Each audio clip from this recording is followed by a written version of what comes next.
perfect, thank you. Okay, let's start. And best to start is to give you some impression what I'm talking about. It's a real bike park. It's not just a trail network, it's a real bike park. And this is the starting area.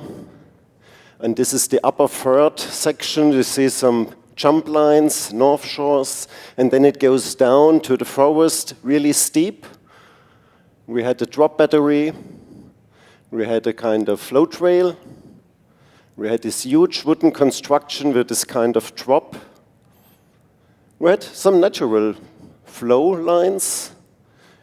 We had the black line with this mats, and that is what I would like to talk about. My name is Heiko Mittelstädt from DIMB.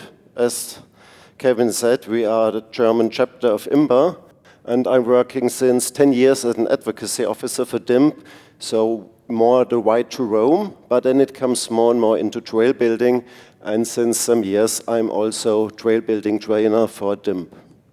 Who is DIMB? Just a few points. We are 3 branches. We had education for mountain bike guides, Fahrtechnik trainers, kids on bike courses with 19 different trainings. We have a big club, 10,000 single members, 250 mountain bike clubs associated to us. And we had the advocacy. This is where I and 2 colleagues working on. We had 50 projects asking us a year, how can we legalize mountain biking? Most of them are from our 250 member clubs. But we started 3 years ago to operate trails by ourselves. Before we said we are DIMB, we are the roof, we don't have trails by ourselves, we just advocate for them. But now we had 12 projects, some completely with us, some in cooperation with German Alps Club or municipalities. I'm talking about the Bikepark Rureifel that is on the upper left corner. So where it is located?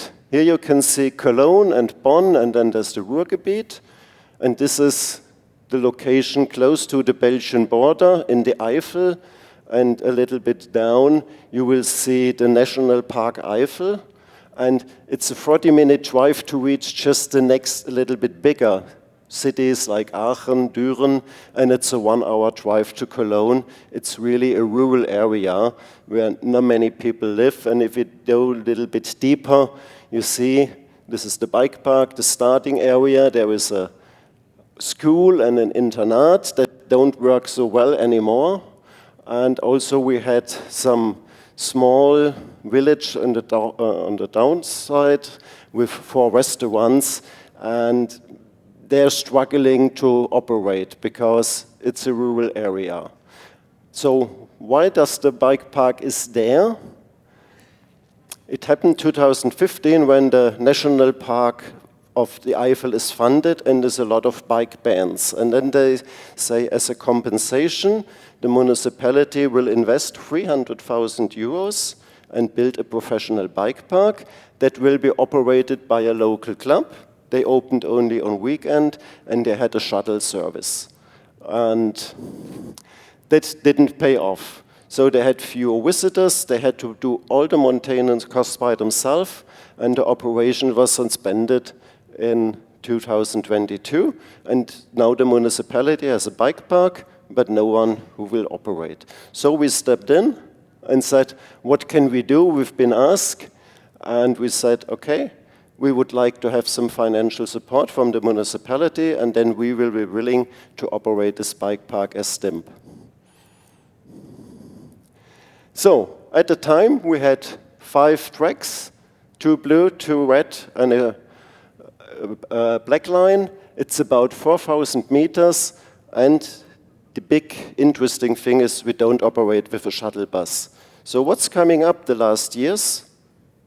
E-mountain bikes. And so it's much easier for the people, also with an enduro bike, to get up. And so this is what we see, about 80 to 90% of our visitors using an e-bike. If you do it just by bio bike, we say, you can maybe do 4 loops or 5, and then you're tired. With an e-bike, 8, 9, 10 loops, you can have a wonderful day and just ride in this bike park. And so this was one of the big things we said we will do the operation on a different way. Open all the year round, you can just come and ride, it's for free. So we had a high usage, and the visitors are satisfied, low accident rate, and without this cooperation, we had a good partnership with the Forest Commission, with the school. I'll show you later that we will use the schoolroom for education purposes for DIMB for our courses. So it's a lot of development that coming up. That's one too far. So how does the funding work at the time? As I told you, we've been funded by the municipality. It's about 10,000 euros a year just for the material. We don't get paid. Everything work is volunteer, but there is a lot of material. The wooden structures has to be renewed. They are now about 6, 7, 8 years old. They're getting rotten, and lumber costs a lot of money, and so the municipalities say the material cost we will pay 10,000, and if you need more to attract or to open new lines, we give some additional money. Also, we had a donation system with PayPal code, so the riders can give for free, and so estimate number is about 3,000 to 5,000 euros come by a PayPal code from donations. And then we had 3 volunteer trail builders, and we had 1 volunteer project manager, and they start also 10 public trail building days, because those 3 guys cannot do anything by themselves. So sometimes they say, WhatsApp group, next Saturday we had to do 3 hours of work, this is what we do, and then 10 people show up, and then they have also a barbecue in the evening. So this is also how it works. We also have a kind of a control system, so every 2 weeks they have to enter. We had an app, I programmed an app where they have to do the control. Is everything okay? Is something worse? If something worse, how should we maintain? Who is the responsible person? Because you can understand accidents can happen, and then you have to be on the safe side and say, everything is documented. We've been watching that there's no tree falling down or no rotten structure. So we organize that for all the volunteers. That's part of the service DIMB provide. So what's the regular work our volunteers do? A lot of mowing. We had some wet summers, grass going up. So sometimes they have to go once a week with the mower and mow. Then also normal water management, things like that. So you see our volunteer group is here in full working session. And also what we have done is some test events with pivot bikes. So we say if a local bike shop will show their bikes, or if a company will show their bikes, we have the infrastructure with the school. There are toilets, there are rooms, and we can have then there's some festival area, and they can come and present their bikes in our bike park. And also that's me in one of these rooms who show the trail building course that we do there. This is the theoretical section, and then in the afternoon we go out and do the practical things on our bike park. So we can do a lot of stuff with this bike park.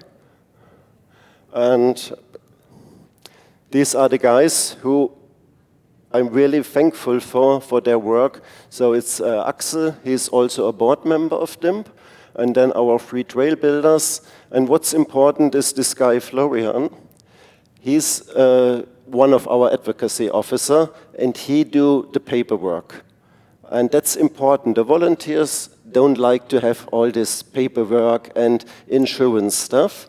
And so we say, we understand, you will like to go out and work, and we give you as much support as needed. And also the lower guy, Frank, he is a good rider, has a lot of skills in building bike parks, but work as a volunteer as security officer, so that in his normal life, he's a professional in security. He works for Mercedes-Benz. And so he has a perfect background to know what will the insurance see, what are the critical points we have to watch. And he once a year goes over and is just the third eye who say, okay, that have you not seen, please maintain that. And so with this team, So with professionals and volunteers, we are able to manage this bike park. So this was a project with public funding, and this is another project, my last slide, with another project in Würmtal near Munich, where we didn't get public funding. There was just some illegal tracks there, and we asked the municipality, can we have some money, but they say mountain biking, DIMB, who are you? We have no experience. And so we asked SRAM and Shimano and Ottovox, we need some initial funding to get a volunteer's work, and that worked out. And now the bike park was opened 1 month ago, and now local companies see the thing will work and give small donations, and hopefully the municipality will also see it. That's a good project. And here we calculate the volunteer hours in comparison to the professional hours, in comparison to the money that we get. And I can tell you, if I say the project is about 30,000 euros in total. Some is investment from SRAM, Shimano, Ottovox, some is investment from DIMB. And we had more than 5,000 volunteer hours. And if you calculate just 10 euro for a volunteer hour, we had made a project that is 50,000 euros plus additional 40,000. So each euro you invest, you get the double, triple, or more time back. And that, I think, is a good argument to say, you have municipalities, it's worth to invest in mountain bike volunteer projects because it's your own citizens, your own inhabitants that will give you something back. They are responsible and you can create value. It's still, that's no secret, it's still a funding